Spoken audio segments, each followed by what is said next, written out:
श्री कृष्ण भगवद्गीता का चौथा अध्याय श्लोक नंबर 19। यस्सा सर्वे समारंभा कामा संकल्पा वर्जिता ज्ञानाग्रधा दग्धा कर्मणानु तमाहु पंडिते बुधाहे। इसका हिंदी अर्थ है, जिसके संपूर्ण कर्मों के आरंभ और संकल्प और कामना से रहित तथा जिसके संपूर्ण कर्म ज्ञान रूपी अग्नि से जल गए हैं, उसको ज्ञानी जन भी पंडित भी कहते हैं। व्याख्या: विषय को बार बार चिंतन होने से, उनकी बार बार याद आने से उस विषय में विषय अच्छे हैं, काम में आने वाले हैं, जीवन में उपयोगी हैं और सुख देने वाले हैं, ऐसी समय युक्त होना संकल्प है। और ये विषय पदार्थ हमारे लिए अच्छे नहीं हैं, हानिकारक हैं, ऐसी बुद्धि का होना विकल्प है। ऐसे संकल्प और विकल्प बुद्धि होते रहते हैं। जब विकल्प मिटकर केवल एक संकल्प रह जाता है, तब ये विषय पदार्थ हमें मिलने चाहिए, ये हमारे होने चाहिए। इस तरह अंतकरण में उनको प्राप्त करने की जो इच्छा पैदा हो जाती है, उसका नाम कामना है। कर्म योग सिद्ध होते हुए महापुरुषों में संकल्प और कामना दोनों ही नहीं रहते, अर्थात उसमें ना तो कामना का कारण संकल्प रहता है और न संकल्पों का कार्य कामना ही रहती है। अतः उसके द्वारा जो भी कर्म होते हैं, वे सब संकल्प और कामना से रहित होते हैं। संकल्प और कामना ये दोनों कर्म के बीज हैं। संकल्प और कामना न रहने पर कर्म अकर्म हो जाते हैं, अर्थात कर्म बांधने वाले नहीं होते। सिद्ध महापुरुषों में संकल्प और कामना न रहने से उसके द्वारा होने वाले कर्म बंधन कारक नहीं होते। इसके द्वारा लोक संग्रहात्मक कर्तव्य परमार्थवा सुखात संपूर्ण कर्म होते हुए भी उन कर्मों से स्वयं सर्वथा निर्लिप्त रहता है। भगवान के कहीं पर संकल्पों का, कहीं पर कामनाओं का और कहीं पर संकल्प तथा कामना का दोनों का त्याग बताया है। जहाँ तक केवल संकल्पों का त्याग बताया गया है, वहाँ कामनाओं का, और जहाँ केवल कामनाओं का त्याग बताया गया है, वहाँ संकल्पों का त्याग भी समझ लेना चाहिए, क्योंकि संकल्प कामनाओं का कारण है और कामना संकल्पों का कार्य है। तात्पर्य है कि साधक को संपूर्ण संकल्पों और कामनाओं का त्याग कर देना चाहिए। मोटर की 4 अवस्थाएं होती हैं। मोटर गैरेज में खड़ी रहने पर ना इंजन चलता है और ना पहिए चलते हैं। मोटर चालू करने पर इंजन तो चलने लगता है पर पहिए नहीं चलते।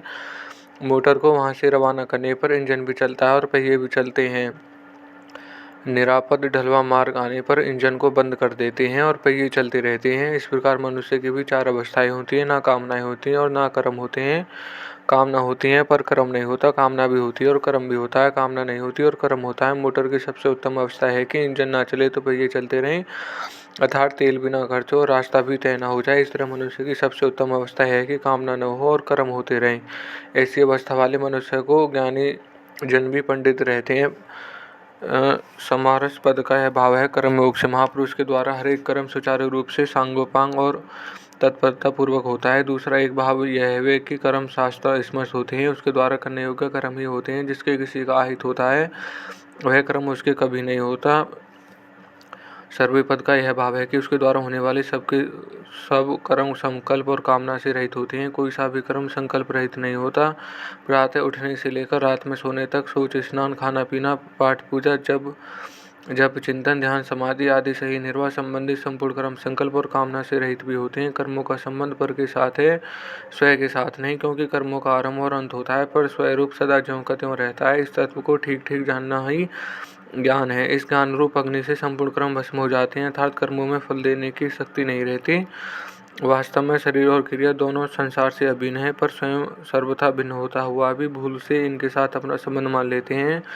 जब महापुरुष अपने कहलाने वाले शरीर के साथ भी कोई संबंध नहीं रहता, तब जैसे संसार मात्र से सब कर्म होते हैं, ऐसे ही उसके कहलाने वाले शरीर से सब कर्म होते हैं। इस प्रकार कर्मों से निर्लिप्त का अनुभव होने पर उस महापुरुष के वर्तमान कर्म ही नष्ट नहीं होते, परंतु संचित कर्म भी सर्वथा नष्ट हो जाते हैं। प्रारब्ध कर्म भी केवल अनुकूल या प्रतिकूल परिस्थिति के रूप में उसके सामने आकर नष्ट हो जाते हैं, परंतु फल से असंग होने के कारण वह उनका भोक्ता नहीं बनता, अर्थात किन्हीं मात्र भी सुखी या दुखी नहीं होता। इसलिए प्रारब्ध कर्म भी अस्थायी परिस्थित मात्र का उत्पन्न करके नष्ट हो जाते हैं। जो कर्मों का सह रूप से त्याग करके परमात्मा में लगा हुआ है, उस मनुष्य को समझना तो सुगम है, पर जो कर्मों से किन्हीं मात्र भी लिप्त हुए बिना तत्परपूर्वक कर्म कर रहा है, उसे समझना कठिन है। संतों की वाणी माया है, त्यागी शोभा जगत में करता है सबको। हरिया गृहस्थी संत का भेदी बिरला हो। तात्पर्य है कि संसार में त्यागी पुरुष की महिमा तो सब गाते हैं, पर गृहस्थ में रहकर सब कर्तव्य कर्म करते हुए भी जो निर्लिप्त रहता है, उस पुरुष को समझने वाला